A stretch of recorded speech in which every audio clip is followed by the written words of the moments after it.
I'll guarantee you, if you've carried a knife your whole life, like a lot of us for the past 40 years, you've broke the tip off of one of them at some point. And it's not that big a deal if it's a cheapie, you know, a Walmart made in China knife. Just throw it away, get another one. If you got a more expensive knife, it's kind of hard just to pitch it in a drawer and not use it.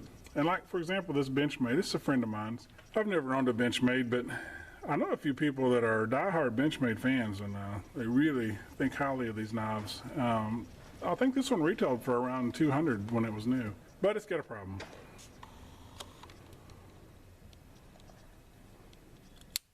Part of the blade missing. Look at that. I've seen some hack job repairs, so I thought I'd talk a little bit about what I would do. Now, the way I see it, there's two ways to fix that tip. One, if you try to bring this bottom edge up, if you try to regrind this to match to that point,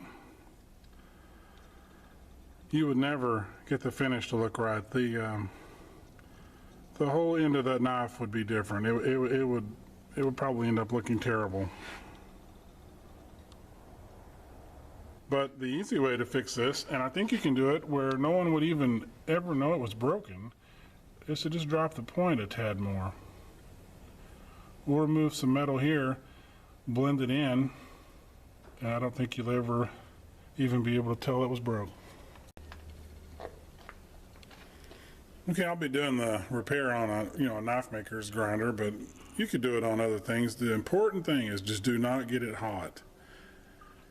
I've got a bucket of water right below my grinder for quenching, and I'll continually dip it in there to make sure it doesn't get hot. If you get it hot, you're going to ruin the temper. I'm going to just rough it out. This is a 120 grit belt, and I'm going to kind of just get some shape to it, and then we'll use a higher grit belt to match the finish. You could even do this with sandpaper and some time. You don't even have to have a grinder. You could do it, if you were very careful, on a stone bench grinder and some sandpaper. Again, just don't get it hot. Take your time. Be really careful.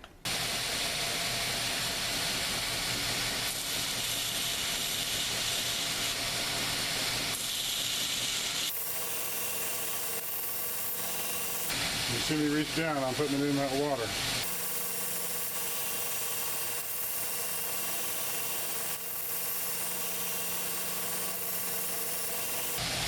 See there, it's almost there, but I think my tips drop is not quite smooth enough, so I'm going to shape the tip where it drops a little slower.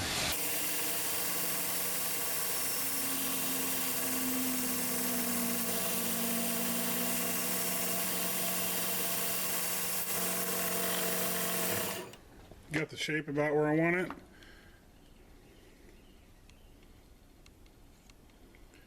I'm going to go to a little higher grit belt to try to get this finish to match on the back. This is a kind of a worn 400 grit. The finish on this knife, you can see the grind marks in it to start with. It wasn't a perfectly smooth finish.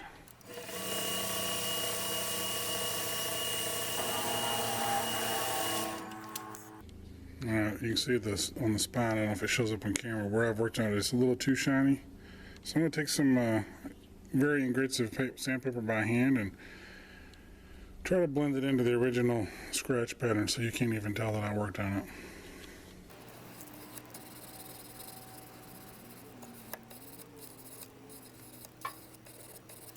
You can also, if you feel like you have any kind of little facets in there, this is just the time you can go ahead and fix those with some little bit of hand sanding. You may have just a workhorse user, you're not that worried about this, but you know, if it was your knife, it'd be your call. This friend of mine that was feeling pretty bad about breaking the tip on this one, and I'd like to get it back to him where it looked as good as it ever did. Your final pass, do it all in the same direction.